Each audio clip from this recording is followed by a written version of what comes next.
तो तो आप क्या 18 वर्ष के थे जब आपको फर्नीचर के स्टोर में आपके नहीं, एंटीक डीलर थे वो। एंटीक डीलर जो थे तब उनसे मुलाकात हुई? हाँ, तब हम नौकरी करते थे। देखिए, होता क्या है कि अच्छे बुरे दिन सबके साथ ज़िंदगी में आते हैं। सही बात है। तो इतने बड़े घर के लड़के होने के बावजूद भी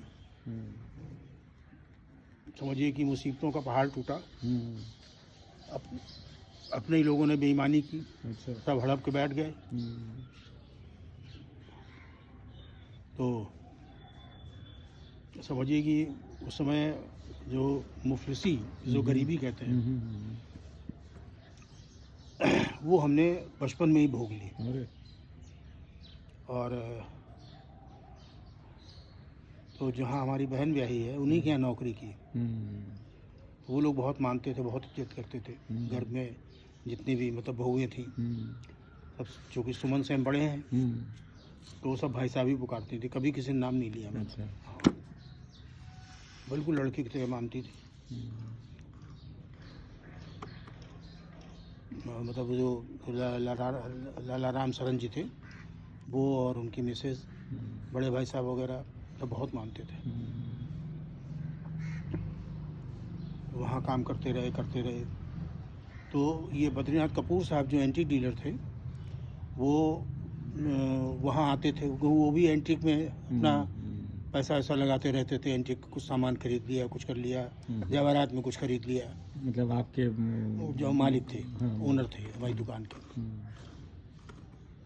तो क्योंकि वो सब चीज़ें बचपन में देखी थी हमने, अपने घर में ही देखी थी, तो शौक़ पैदा हुआ।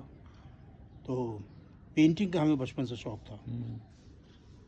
तो हमने 2 पेंटिंग की। तो ये बद्रीनाथ कपूर साहब जो है वो उनके वहाँ आया करते थे, तो कभी कभार आ जाते थे वो। तो हमने 2 पेंटिंग तैयार की पहाड़ी स्कूल में। तो फ्रेम करवाई। जब आदमी भले ही उल्टा सीधा बनाए, लेकिन पहली बार जब पेंटिंग किसी को दिखलाने के लिए बनाता है तो अच्छी तरह से जो जितनी भी नॉलेज है सब वो उसमें खर्च करता है। तो पेंटिंग देखी, कह लगे हाँ भाई अच्छी बनी है। तो हमने कहा अच्छी नहीं, आप ये बताइए इसमें खराबी क्या है। कह लगे कि खराबी दे अगर समझनी है तो मेरे वहाँ आया करो। अच्छा। तो हमने कहा बाबूजी आप कहाँ कहाँ आना होगा। अरे कह लगे रोज़ तो मेरे घर के नीचे से निकलते हो। तो हमने कहा अच्छा आएंगे।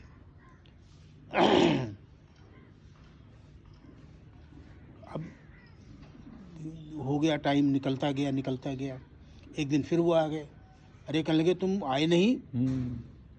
तो हमने कहा बाबूजी यहाँ से छुट्टी नहीं मिलती। रात को 12 बजे रात तक जो है पैकिंग होती रहती है माल की। चिकन एम्ब्रॉयडरी का उनका बहुत होलसेल का काम था। 12 महीने उनका चलता था। आपके बहनोई का? हाँ, नहीं वो हमारे बहनोई के पिताजी। बहनोई के मतलब समझिए ताऊ। हमारे बहनोई के ताऊ की फैमिली थी। तो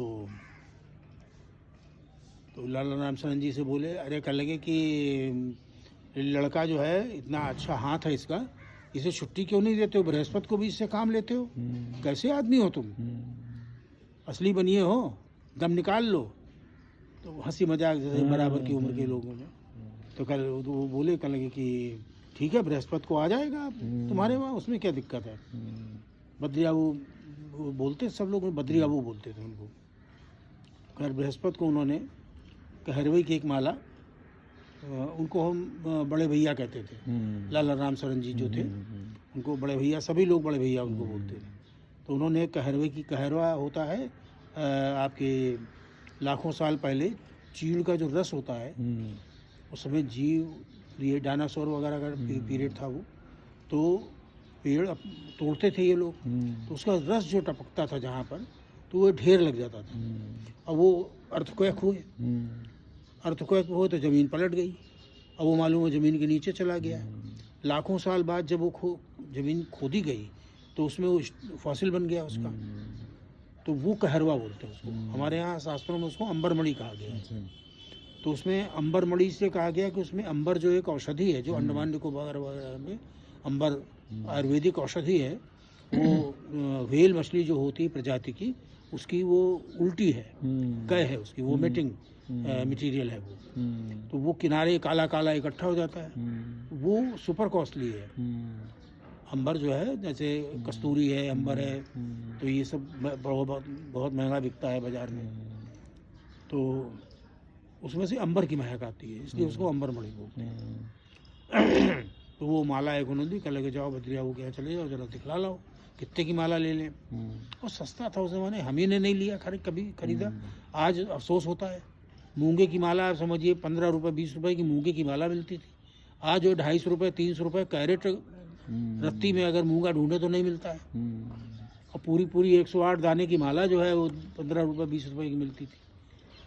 और ऐसा नहीं था कि 15-20 रुपए की माला ले नहीं सकते थे, ये थोड़ी मालूम था कि ये समय आने वाला है। सही बात है। तो वो सब ले लिया। वो गए लेके, कह लगे कि क्या दाम बताएं इसके। हमने कहा दाम उन्होंने बताया तो 10 रुपए की माला आई थी, कि 10 रुपए लगा रहे हैं वो, मगर वो दे नहीं रहा है, वो इसके 20 रुपए मांग रहा है। कह लगे पक्के चिंदी चोर हैं, अब मैं ले ले रहा 20 रुपए की, लेकिन अब तुम आए हो इसको लेके तो जाओ उनसे कहना 20 रुपए की ले लें। मिलती कहाँ है 1 रुपए की माला। तो बड़े दाने थे, इतने बड़े दाने थे, 108 दाने 1 रुपए के। तो आए, हमने बताया, हमने कहा, उन्होंने कहा है कि ले लें 20 रुपये महंगी नहीं है। कह लगे अच्छा, फिर मोल भाव करके जो है, अच्छा एक गुप्त भाषा होती है हम लोगों की, अच्छा। आपस में बात करने की। तो 1 2 3 4 इनके जो है वो लैंग्वेज है अलग, सांग स्वान तिया कोक, है ना, इस तरह करके 1 2 3 4 ये सब भाषा। तो हमने उनको इसी गुप्त भाषा में कहा कि उनका इतने के ले लो। कह लगे अच्छा। तो उन्होंने 15 रुपए की माला खरीदी और 2 रुपए उसको दलाली के दिए, तो 17 रुपए की माला पड़ गई।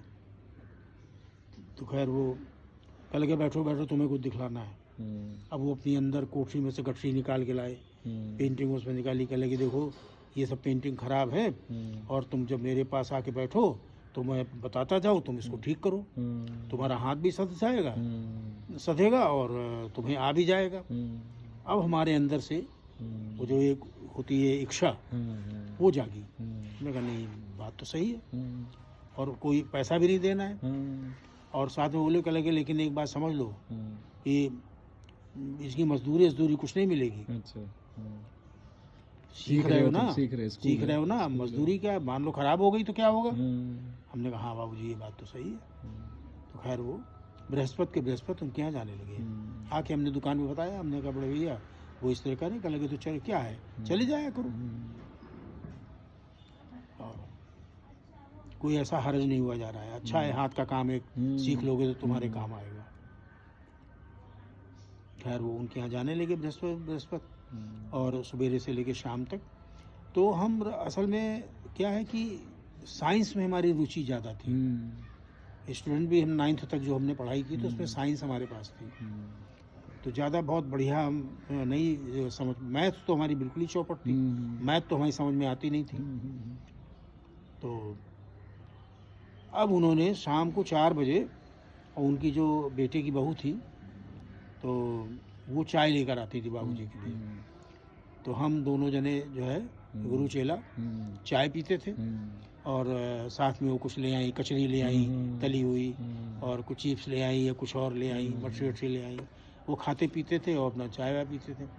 और गोल मेज़ थी बड़ी, बहुत बढ़िया कश्मीरी मेज़ थी, और अगल बगल सोफे पड़े हुए थे कस्टमर्स के लिए। एंटीक है तो, और सारा एंटीक, सुपर एंटीक सब एग्जिबिट था। तो दोनों जने बैठ गए, कल के बैठो, और हिस्ट्री उन्होंने समझिए क्या, तो उन्हीं की देन है। ये गुरु कृपा ही है जो हमारे अंदर इतनी नॉलेज है ना। फिर किताबें पढ़ने का शौक़ था बचपन से ही, क्योंकि हमारे बाबूजी को भी बहुत शौक़ था। उर्दू और फारसी की किताबें थी घर में, पूरी मोटी किताबें थी। तो हिंदी तो उनको आती नहीं थी, तो हिंदी किताबें नहीं थी। तो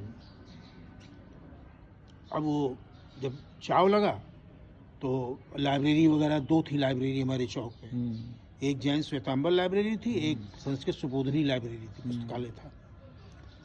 बाबूजी बोले कहने कि विष्णु तो इतिहास की किताबें तुम्हें पढ़नी है तो तुम ये दोनों लाइब्रेरी की मेंबरशिप ले लो।